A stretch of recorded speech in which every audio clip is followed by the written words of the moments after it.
السلام علیکم ورحمۃ اللہ۔ ناظرین، اقوال و افعال رسول صلی اللہ علیہ وسلم اور دین اسلام کا نچوڑ دیکھنا ہو تو سنن ابو داؤد کے مؤلف امام ابو داؤد کے اس قول پر غور فرمائیں کہ جنہوں نے 5 لاکھ ذخیرہ احادیث پر غور و خوض کرنے کے بعد 4 احادیث منتخب کی جنہیں دین کی اساس اور کسی مسلمان کی فلاح و نجات کے لیے کافی قرار دیا۔ مدار دین جن 4 احادیث کو قرار دیا گیا ان میں سے تیسری آج عنوان گفتگو ہے۔ مومن وہ جو اپنے بھائی کے لیے بھی وہی پسند کرے جو اپنے لیے پسند کرتا ہے۔ ناظرین، مخلوق خدا کی بھلائی اور خیر خواہی چاہنا دین اسلام کا مرکز و محور ہے، جبکہ دوسروں کے لیے برا چاہنا، برا سوچنا اور برا کرنا تعلیمات اسلام کے بالکل خلاف عمل ہے۔ یہ فرمان رسول صلی اللہ علیہ وسلم اسی فلسفہ خیر خواہی کو آسان الفاظ میں بیان کرتا ہے۔ حضرت انس بن مالک رضی اللہ عنہ روایت کرتے ہیں کہ نبی رحمت صلی اللہ علیہ وسلم نے ارشاد فرمایا، لا یؤمن احدکم حتی یحب لاخیہ ما یحب لنفسہ، تم میں سے کوئی مومن نہیں ہو سکتا جب تک کہ اپنے بھائی کے لیے بھی وہی پسند نہ کرے جو اپنے لیے پسند کرتا ہے۔ ایک مومن کے لیے کمال ایمان کا درجہ یہ ہے کہ وہ اپنے لیے جو کچھ پسند کرے وہی اپنے بھائی کے لیے بھی پسند کرے۔ غور کریں تو یہ فرمان رسول صلی اللہ علیہ وسلم حسن معاملات اور حسن معاشرت کی بنیاد اور جڑ ہے۔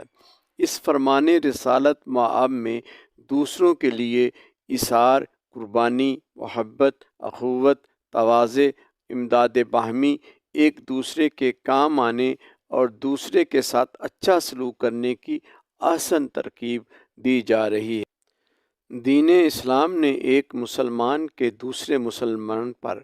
جو حقوق متعین کیے ہیں ان میں سے ایک اہم حق یہ ہے کہ جو اپنے لیے پسند کرے وہ اپنے دوسرے بھائی کے لیے بھی پسند کرے۔ جس طرح اپنے لیے عزت و مرتبہ، مال و دولت، علم و حکمت، تحفظ اور دیگر سہولتیں اور خوبیاں پسند کرتا ہے، اسی طرح ان امور کی خواہش اور طلب اپنے دوسرے مسلمان بھائیوں کے لیے بھی رکھنی چاہیے، اور اپنے دوسرے مسلمان بھائی کے لیے ان چیزوں کے حصول میں رکاوٹ بننے کی بجائے معاونت کر کے اللہ سے اجر عظیم کا طلبگار ہونا چاہیے۔ اور جس طرح اپنے لیے دھوکہ دہی، حسد، کینہ، بغض اور دنیاوی مال و متاع میں نقصان کو ناپسند کرتا ہے، اسی طرح دوسروں کے لیے بھی ایسے جذبات رکھے جائیں۔ محمد بن حنفیہ حضرت علی کرم اللہ وجہہ کے بیٹے ہیں، مگر ان کی والدہ سیدۃ النساء فاطمہ الزہرا رضی اللہ عنہا نہیں، بلکہ حضرت علی کرم اللہ کی کسی دوسری زوجہ سے ہیں۔ محمد بن حنفیہ ایک بار اپنے بھائی امام حسن رضی اللہ عنہ سے کسی بات پر ناراض تھے۔ 3 دن ناراضگی کو گزر گئے تو سوچا بات بھی کوئی اتنی بڑی نہیں، اور ویسے بھی وہ مجھ سے عمر میں بڑے ہیں، تو ان سے صلح کرنے گھر سے نکلے اور تھوڑی دور جا کر واپس پلٹے اور حضرت امام حسن کو ایک مکتوب لکھا کہ میں آپ سے صلح کرنے آ رہا تھا کہ راستے میں مجھے حضور صلی اللہ علیہ وسلم کی یہ حدیث یاد آ گئی کہ جو مومن صلح میں پہل کرے وہ جنت میں بھی پہلے داخل ہوگا، اور میں گوارا نہیں کرتا کہ میں آپ سے پہلے جنت میں جاؤں، لہذا آپ آئیں اور مجھے منائیں۔ امام حسن نے یہ خط پڑھا تو مسکرائے اور جلدی سے محمد بن حنفیہ کے گھر گئے اور جا کر کہنے لگے، اچھا اب مان بھی جاؤ۔ تو محمد بن حنفیہ جو پہلے ہی صلح کے لیے تیار بیٹھے تھے اٹھے اور بھائی کو کے گلے لگ گئے۔ گویا خود غرضی سے اجتناب ایمان کامل کی علامت ہے، یہاں تک کہ جنت میں داخلہ کے لیے بھی دوسرے بھائی کو سبقت دلوانے کا خود عمل کیا جا رہا ہے، مگر غور فرمائیں کہ ہمارا عمل کیا ہے۔ دوسروں کے حقوق چھیننا، رشوت دیکھ کر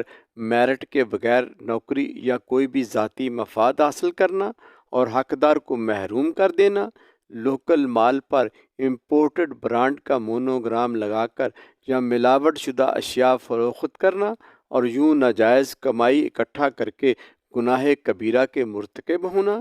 ناظرین، اگر آپ نہیں چاہتے کہ کوئی آپ سے آپ کا حق چھینے، دھوکہ دہی کرے اور جھوٹ بول کر ہم سے اصل چیز کی قیمت لے کر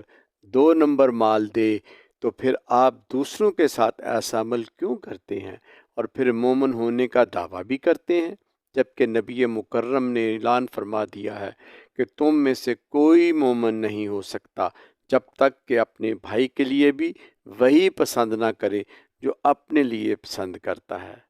اللہ ہمیں فکر دین اور فکر آخرت عطا فرمائے، آمین یا رب العالمین، بجاہ النبی الکریم۔